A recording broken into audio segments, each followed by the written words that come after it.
12h-13h, France Bleu Midi.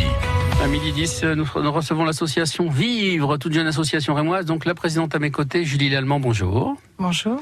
Et puis également Béatrice Dijon, vous êtes pédiatre, hépato-gastro-entérologue, excusez-moi, responsable des urgences enfants au CHU de Reims. Est-ce que j'ai oublié quelque chose? Non, c'est parfait. Il vous faut des cartes de visite un peu, hein?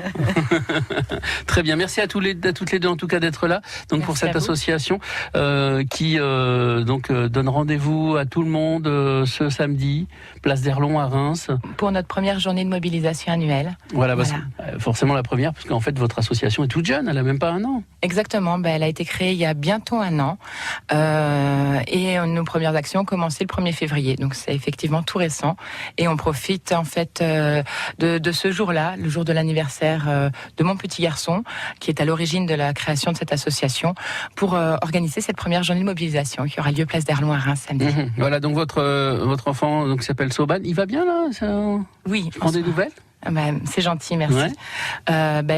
Saoban va bien en ce moment. Il a pu faire sa rentrée pour notre plus grand bonheur et surtout le sien.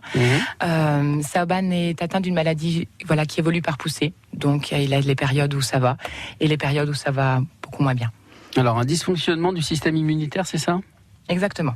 Comment vous avez découvert qu'il avait cette maladie? Ça a été très difficile. Saoban est un enfant, quand il est né, qui avait beaucoup de problèmes de santé, mais que l'on ne comprenait pas l'origine, qu'on ne reliait pas entre eux, et qui passait au bout de quelques jours, quelques semaines, essentiellement des fièvres, des problèmes de peau. On a beaucoup cherché, mais bon, sans jamais vraiment comprendre ce qui se passait. Et puis, à l'âge de 4 ans, il est tombé très très malade, et là, il s'en est pas remis, et on a dû pousser les examens pour comprendre ce qui se passait. Voilà, parce qu'effectivement, c'est pas évident, parce que, par exemple, il a des petits soucis de peau, alors on va aller voir le dermato. Exactement. Et puis, c'est un eczéma généralisé à l'âge de 4 mois qui a commencé, mais il n'y avait aucune allergie alimentaire ni autre qui était trouvée, et on ne comprenait pas. Et puis des fièvres très importantes, mais on ne comprenait pas l'origine non plus. Et dans ce cas-là, il faut trouver le Dr House local quelque part, en fait. C'est quelqu'un qui puisse faire le lien entre tout. Un petit Dr House, voilà. Il est à côté de nous, notre Dr House, qui a pris tous les petits bouts, qui a rassemblé tout ça et qui a réussi à faire un diagnostic. Alors comment ensuite on arrive à, justement, docteur Dijon, comment on arrive à mettre un nom sur une maladie comme ça? Alors effectivement, c'est un diagnostic difficile parce que c'est une maladie multisystème qui va toucher plusieurs organes et c'est vrai que c'est quand même plus facile au bout d'un certain temps d'évolution de relier les choses entre elles que lors de la première poussée fébrile ou lors de la première poussée d'eczéma où les médecins ne sont pas forcément inquiétés par les signes que présente l'enfant. Et donc c'est vrai que quand j'ai rencontré Saoban et sa famille, j'ai été amenée à l'hospitaliser, à faire beaucoup d'examens qui étaient relativement agressifs, mais qui ont permis, in fine, de porter le diagnostic précis de sa maladie, qui est une maladie rare, et donc forcément difficile à diagnostiquer. Ah là, justement, parce que qui dit rare dit pas forcément connu. Donc ça veut dire qu'il faut aller piocher les informations, faire des recherches aussi pour se dire, alors voilà, donc on a tout ça qui arrive, donc ça correspond à quoi? Donc vous regardez quoi? Vous cherchez dans les maladies qui existent, les maladies rares, comment? C'est exactement ça, c'est-à-dire comme souvent en médecine, c'est un puzzle. Alors il y a des puzzles simples à 4 ou 5 pièces, et puis il y a des puzzles plus compliqués, ce qui est le cas de cette maladie où il y a des milliers de pièces, et reconstituer le puzzle à 3000 ou 4000 pièces, tout le monde sait que c'est difficile avant de reconnaître l'image qui se dégage de ce puzzle. Voilà, et vraiment, maladie rare, qu'on dit aussi orpheline, c'est qu'il y a quoi? Il y a 10 enfants dans le monde qui ont cette maladie? En fait, ils sont moins de 10 enfants à avoir des pathologies presque similaires à Saoban, qui se ressemblent essentiellement pour tous les points, sauf au niveau sanguin. Mais alors, une maladie rare n'est pas forcément une maladie orpheline. Il y a des différences. Une maladie orpheline, c'est une maladie qui n'a pas de traitement. Il y a des maladies rares qui ne sont pas des maladies orphelines, et inversement. Donc là, nous sommes face à une maladie extrêmement rare et une maladie orpheline, puisqu'il n'y a effectivement pas de traitement adapté. Oui. Alors cette maladie rare s'intègre dans un grand groupe de maladies auto-immunes avec une base inflammatoire. Donc c'est vrai qu'on s'est petit à petit rapproché chez Saoban du centre de la maladie, mais ça fait néanmoins partie d'un vaste groupe de pathologies auto-immunes, c'est-à-dire avec fabrication d'anticorps qui vont provoquer ces réactions dans l'organisme de l'enfant. Est-ce qu'on sait à quoi c'est dû ces maladies auto-immunes ? Alors encore une fois, c'est un vaste puzzle, même pour les origines de la maladie. Il y a des facteurs génétiques, il y a des facteurs d'environnement, il y a des facteurs liés à l'inflammation elle-même et à la capacité à l'organisme de réagir à cette inflammation. Et chacun de ces facteurs est encore lié à des dizaines et des dizaines de facteurs. Donc c'est des choses extrêmement complexes et aucun puzzle ne ressemble à un autre. Et c'est ça qui fait aussi la difficulté, parce qu'il y a un grand cadre général du puzzle, mais à l'intérieur, chaque enfant est très très particulier et Saoban a des particularités tout à fait spéciales, je dirais. Donc j'imagine qu'il suit un traitement peut-être assez lourd, mais est-ce que malgré tout, il arrive quand même à avoir une vie normale ? Ben voilà, en fait, c'est le combat depuis le départ, hein, c'est de trouver le traitement le plus adapté par rapport à son âge, la sévérité de ses atteintes, et puis là, c'est vraiment la spécificité de sa maladie en lui, puisqu'au départ, on a commencé par des traitements qui étaient des traitements de choc, des traitements qui étaient présentés comme très lourds, qui devaient calmer le feu de l'inflammation. C'est comme ça qu'on nous explique les choses. Et malheureusement, en fait, Saoban s'est très vite montré dépendant à ces traitements. Ça ne calmait pas le feu, il restait vraiment beaucoup de braises qui se rallumaient très régulièrement, trop fort.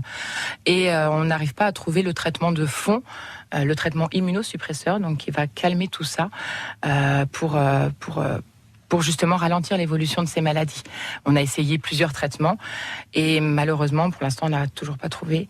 D'où l'origine justement de cette association. Et puis de ces rendez-vous que vous donnez au public justement pour récolter des fonds. On en parle dans quelques minutes sur France Bleu.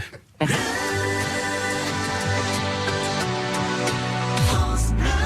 On reçoit sur France Bleu l'association Vivre, qu'on le disait, une toute jeune association qui a moins d'1 an pour l'enfant, votre fils, Julie Saoban, donc 8 ans. 8 ans. C'est ça ? Alors, je reprécise, cette association Saoban en est à l'origine, mais il n'est pas le seul concerné, puisque le but de cette association, justement, c'est de récolter les fonds. C'est pas simplement de récolter des fonds pour le soigner, lui, c'est vraiment... Exactement, c'est lui et ses autres enfants qui sont concernés par ce type de maladie, et puis c'est permettre à la médecine de bénéficier d'un traitement, un nouveau traitement immunosuppresseur assez fort, bien fort, et donc permettre à plein d'autres personnes qui sont atteintes de maladies auto-immunes, on en connaît tous, on en a tous dans notre entourage, des scléroses en plaques, des diabètes de type 2, c'est un peu comme les antibiotiques, au bout d'un moment on s'habitue au traitement, et on a besoin d'autres traitements, des traitements plus forts ou plus ciblés ou plus vastes, on se mélange les traitements, hein, puisque là Saoban a des traitements qui ne sont à l'origine pas du tout pour ce type de maladie qu'il a là, et puis un autre qui est plus adapté, il les additionne, et justement fabriquer un autre traitement, il ne serait pas que pour lui, et justement ça c'est le but de notre association. Voilà, donc docteur Dijon, dites-moi un petit peu les maladies rares. Le problème c'est ça, c'est que c'est une maladie en fait, donc on l'a dit, hein, moins de 10 enfants ont la maladie de votre fils, Julie. Des symptômes très donc ça veut dire que, est-ce que malgré tout il y a de la recherche, comment ça se passe? Bien sûr, il y a de la recherche parce que comme je le disais, ça s'intègre dans un vaste groupe de pathologies qu'on appelle des pathologies auto-immunes, auto-inflammatoires, et donc Saoban bénéficie aussi des recherches qui sont faites dans d'autres pathologies que la sienne. Mais il est très important qu'on arrive à préciser les choses, parce que si vous voulez, cette inflammation du tube digestif et des autres organes qui est extrêmement importante, c'est une espèce de soupe dans laquelle il y a plein d'ingrédients, et les gens vont être malades à cause de tel ou tel ingrédient. Et donc il faut qu'on avance pour comprendre la constitution de cette soupe, ça c'est une première chose. On en connaît déjà un certain nombre, avec des facteurs génétiques qui fabriquent ces choses qui font partie de la soupe. Mais il est important qu'on puisse déterminer tous les ingrédients, et Saoban, c'est vraisemblablement un ingrédient très particulier qui nécessite un traitement adapté à cet ingrédient, alors que pour l'instant on lui donne des traitements qui sont adaptés à la soupe globalement. Donc c'est dans ce domaine-là qu'il faut faire des travaux de recherche, et il est évident que la création de cette association est extrêmement importante pour récolter des fonds et petit à petit construire des projets de recherche. Alors ça peut pas se faire en 5 minutes ni en une journée, c'est un travail de longue haleine. La recherche, ça prend du temps, et il est important que des associations puissent aider cette recherche. Et vous-même, est-ce que justement dans le quotidien, pour trouver les traitements adéquats, c'est pareil, hein, quelque part une notion de recherche aussi ? Ah bien sûr, parce qu'on n'avancera sur les traitements que si on comprend le mécanisme précis de la maladie. Encore une fois, on connaît un certain nombre de choses, mais il faut aller encore plus dans le détail et identifier très précisément ce qui est en jeu dans telle ou telle maladie, chez tel et tel enfant. Chaque personne est différente et il faut adapter le traitement à chaque personne. Alors Julie, on l'a dit, c'est un problème d'immunité. Malgré tout, votre fils, voilà, il va à l'école, il vit, il joue. Donc il faut quand même prendre certaines précautions, je suppose, quand il y a un rhume à la maison ou à l'école. Effectivement, on se méfie beaucoup des microbes, puisque chez Saoban, tout ce qui va réveiller son système immunitaire va réveiller son dysfonctionnement et donc réveiller l'auto-inflammation et malheureusement ses douleurs et toutes ses conséquences. Donc on doit faire extrêmement attention à ça. Donc il y a des périodes d'éviction scolaire. On fait très attention avec les frères et sœurs et nous-mêmes. Et samedi, donc, de 15h à 17h, rendez-vous place d'Erlon à Reims pour faire plein de choses et puis évidemment aider cette association. On y revient juste après les infos de 12h30 sur France Bleu. Thierry Delettre, 12h-13h, France Bleu Midi. France Bleu Midi qui reçoit l'association Vivre avec Julie Lallemand, sa présidente, et puis le docteur Béatrice Dijon, la marraine de l'association. La marraine. Effectivement. Alors donc cette association qui vous donne rendez-vous le 29 septembre de 15h à 17h, place d'Erlon à Reims. Julie, que va-t-il se passer donc ce samedi ? Alors ce samedi, justement, on appelle tout le monde à la mobilisation. Donc on sera installé place d'Erlon entre les deux fontaines.